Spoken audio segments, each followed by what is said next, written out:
Okay, so we're going to dive into something kind of complex today, but super relevant, I think, especially for a country like Pakistan.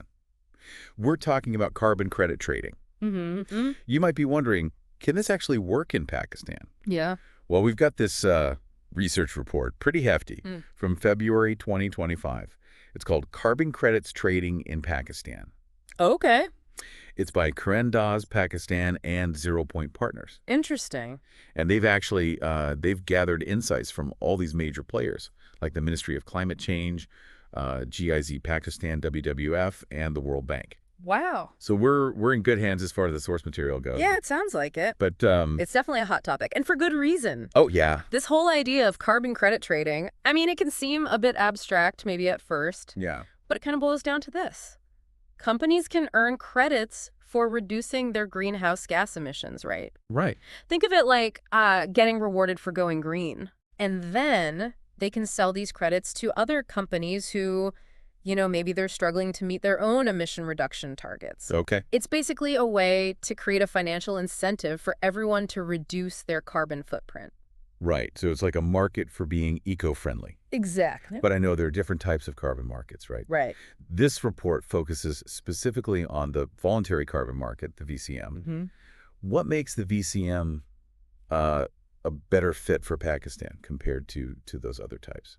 That's a great question, and it is important to understand the distinction, right? Yeah. So unlike those compliance markets, which are really driven by strict regulations, the VCM allows organizations and individuals to voluntarily offset their emissions. Okay.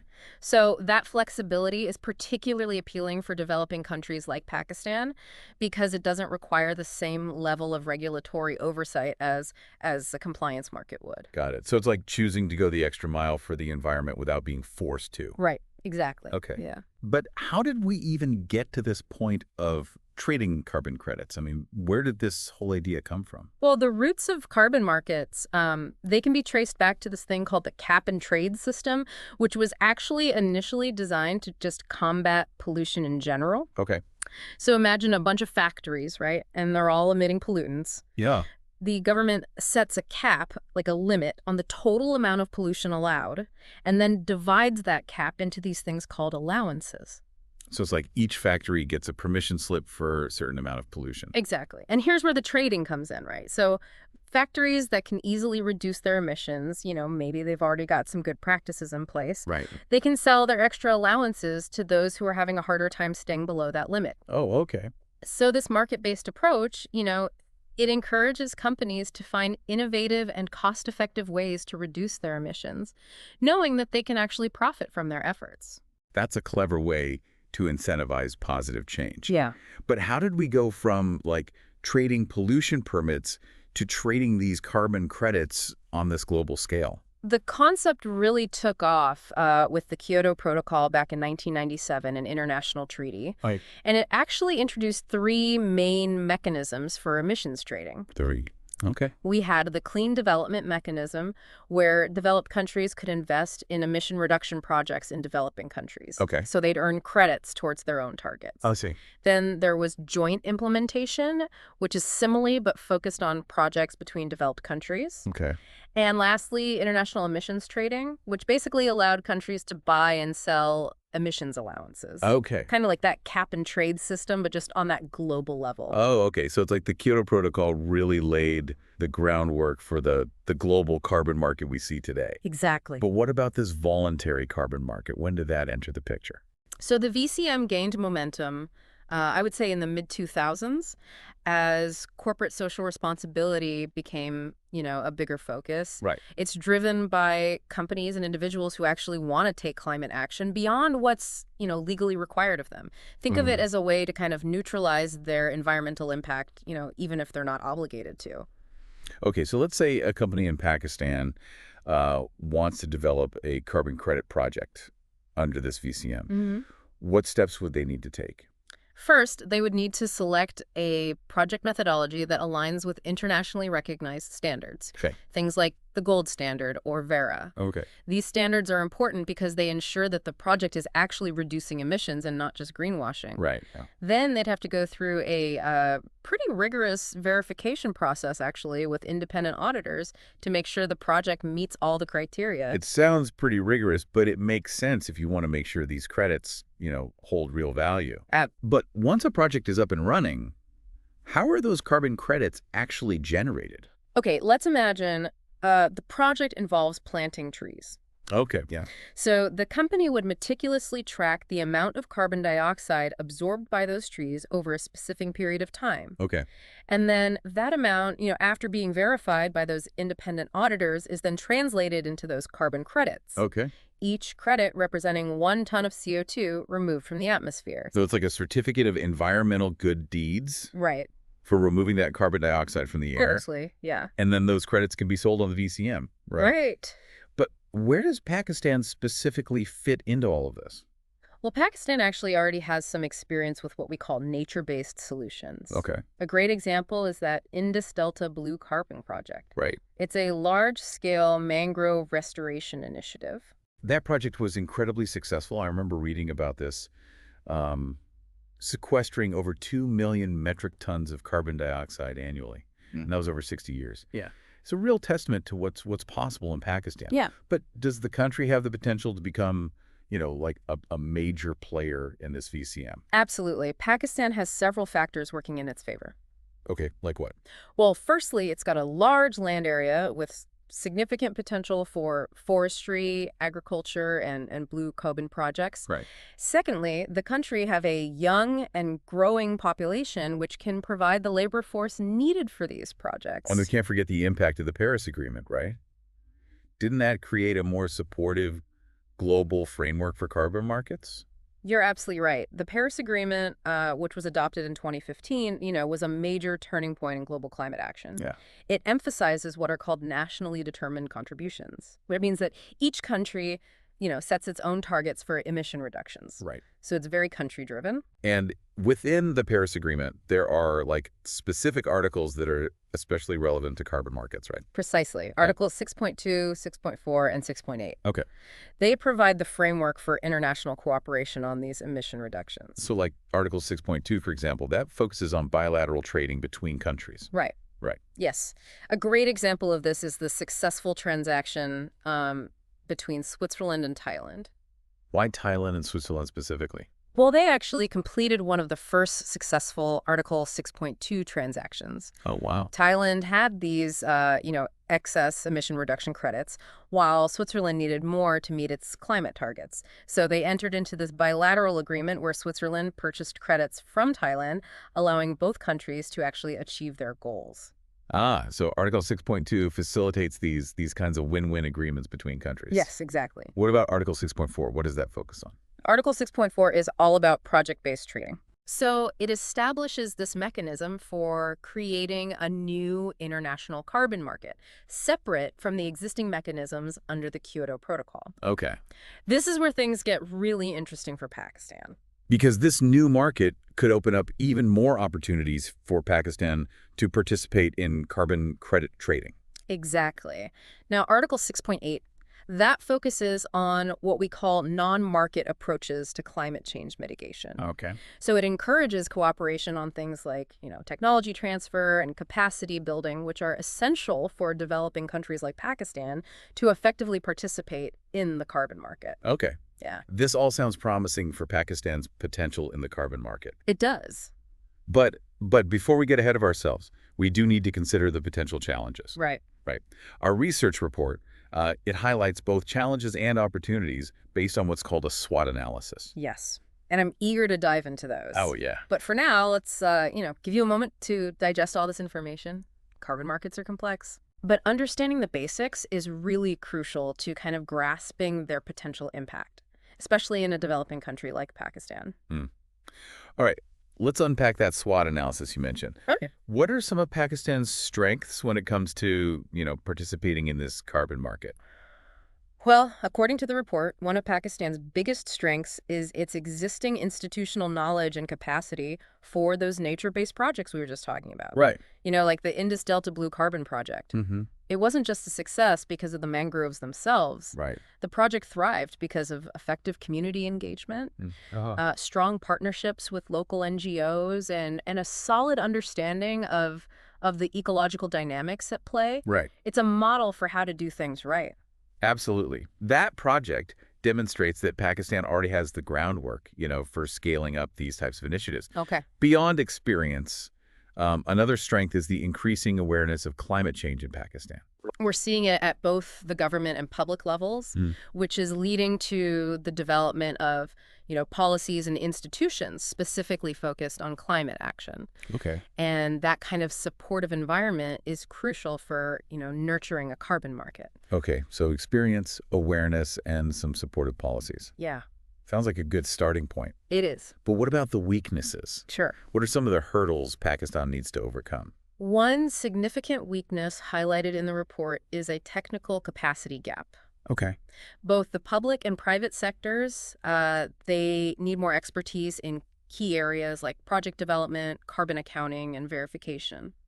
So basically, we need more people who really understand the ins and outs of carbon markets. Exactly, yeah. Are there any other weaknesses that could hold Pakistan back? Yes. The report also points to a reliance on international expertise. Okay. While that outside knowledge can be valuable, it can also be expensive. Right.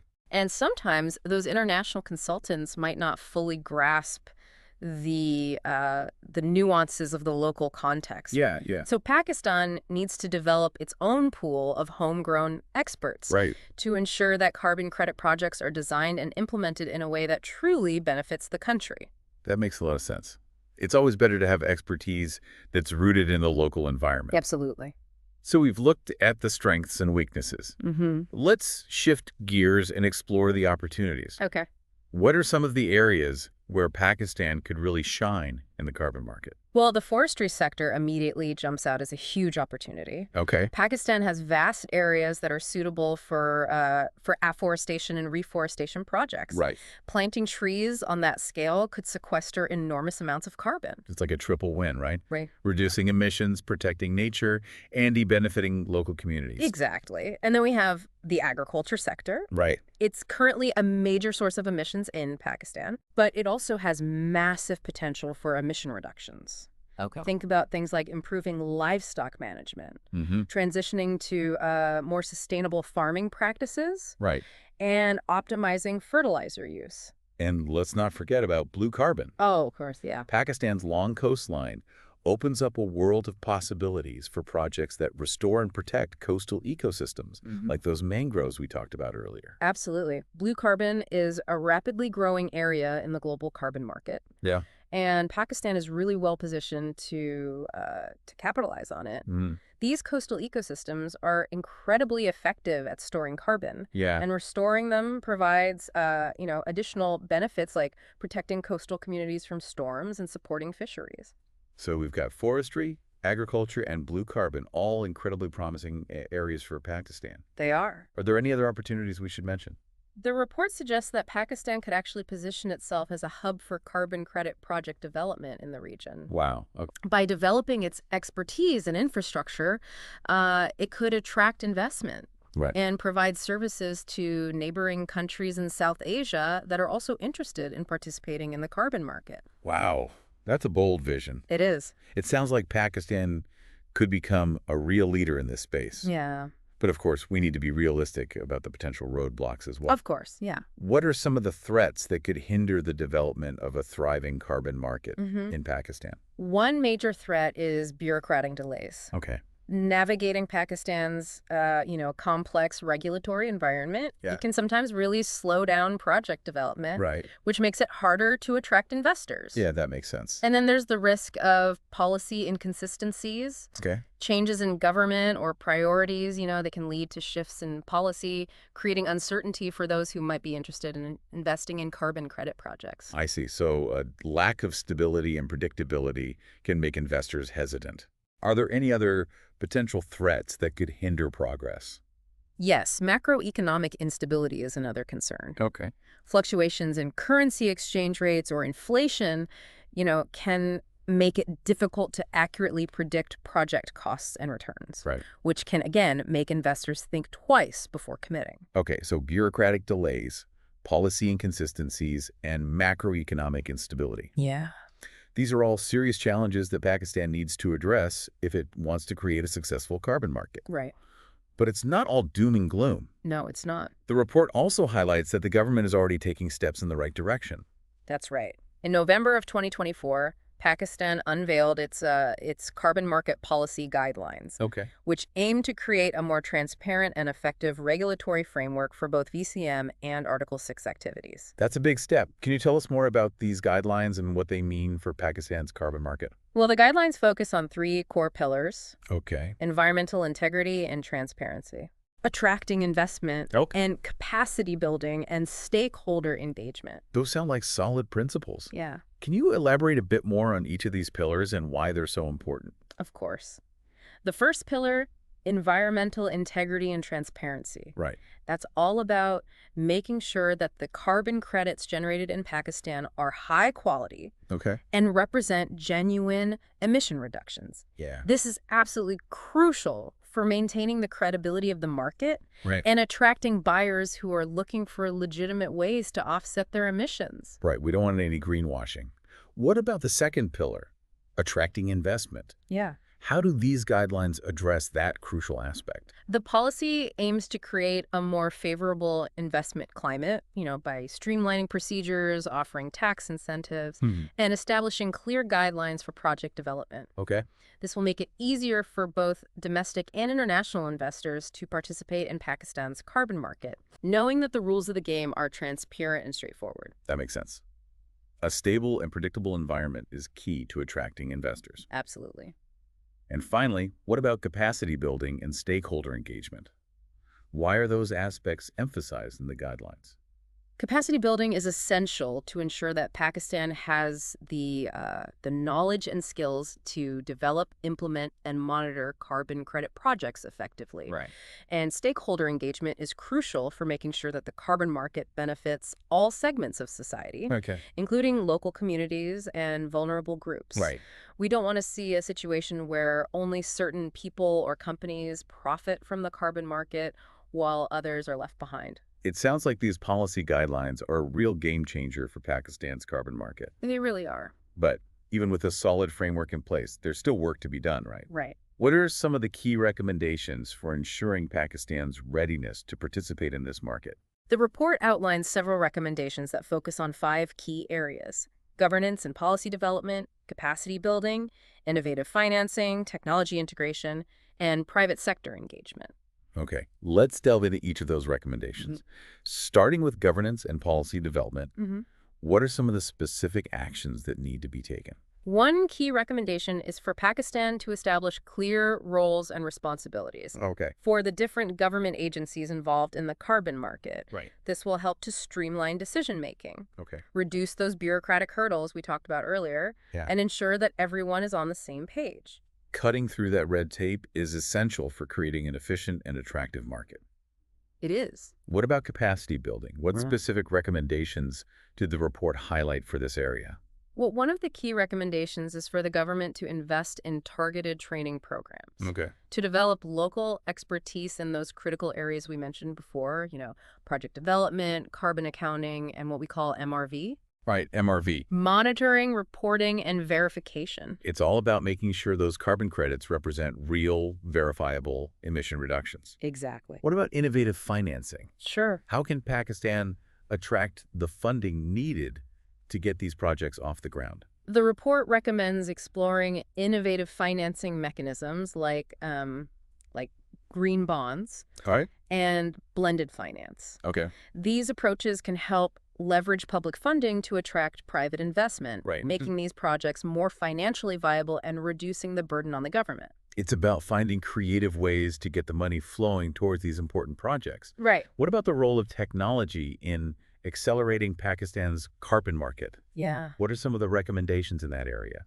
Technology has the potential to revolutionize the way carbon credit projects are developed and monitored. Okay. For example, satellite imagery and remote sensing Hmm. can be used to track deforestation Right. and estimate carbon sequestration in forestry projects. Uh, And blockchain technology can help to ensure transparency and security in carbon credit transactions. so embracing technological advancements can make the whole process more efficient, transparent, and accountable. Exactly. What about the last area? Private sector engagement. Why is that seen as so crucial? The private sector is a powerhouse of economic growth and innovation. Right. The government should focus on creating an environment that encourages private sector participation in the carbon market. Okay. Providing incentives and reducing barriers to entry. Hmm. This will help to mobilize private capital and expertise, Yeah.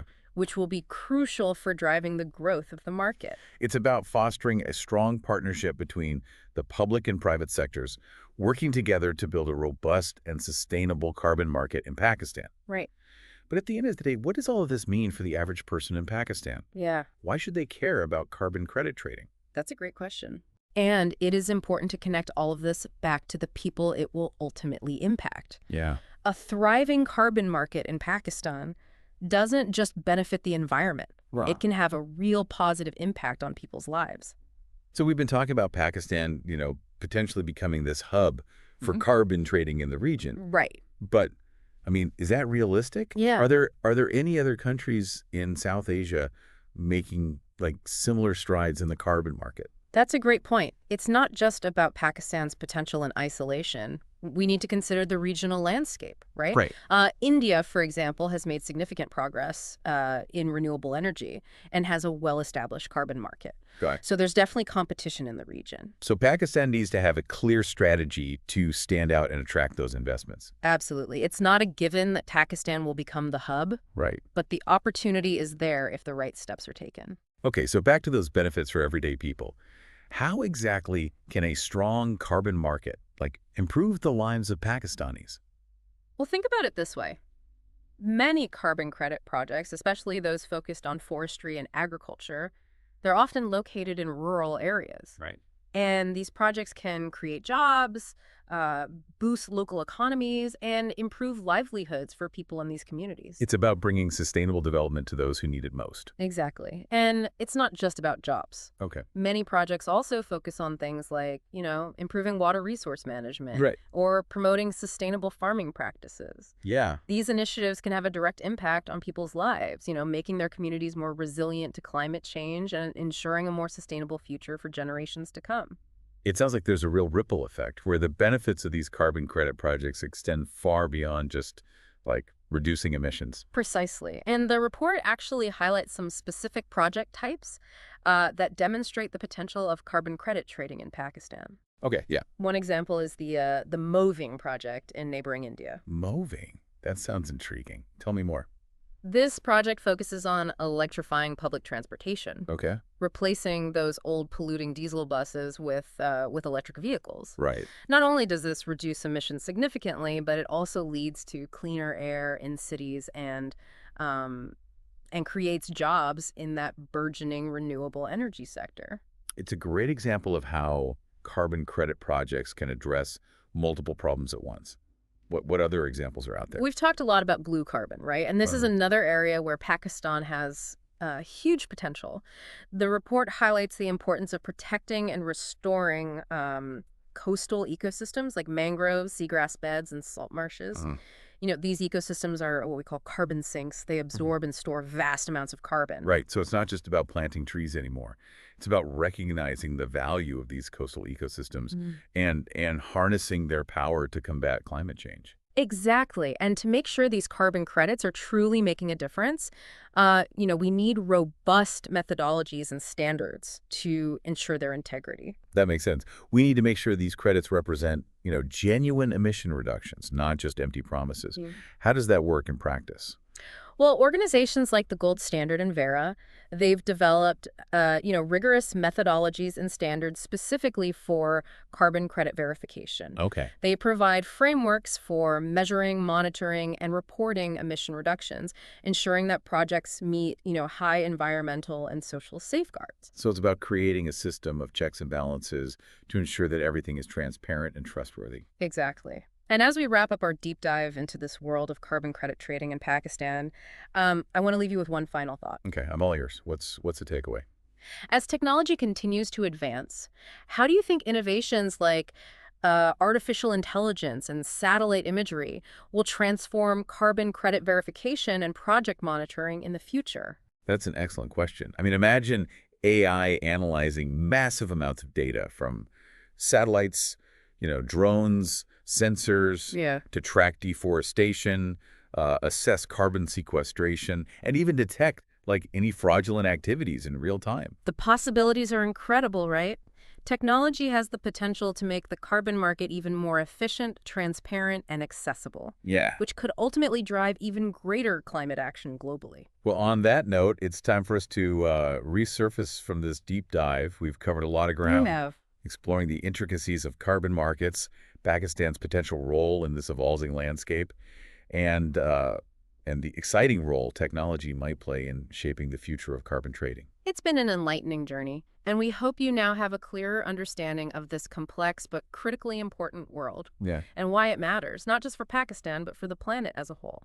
Thanks for joining us. Until next time, keep exploring, keep learning, and keep asking those tough questions.